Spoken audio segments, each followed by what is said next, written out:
Assalamualaikum geng.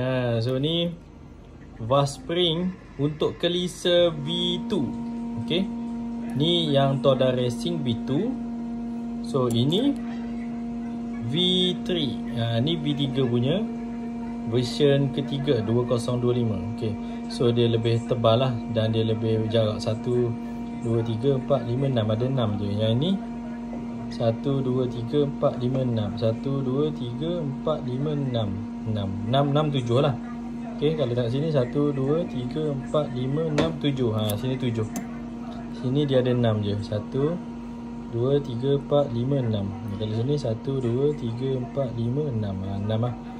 Ok, dia lebih besar. Tengok lebih tough.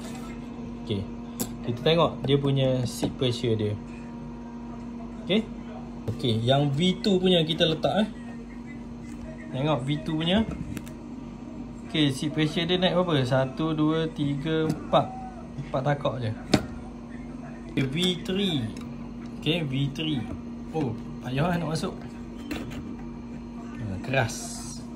Tengok. Seat pressure kita dah set. Nampak? Berapa? 1, 2, 3, 4, 5 ni. Ni. Nampak tak tu?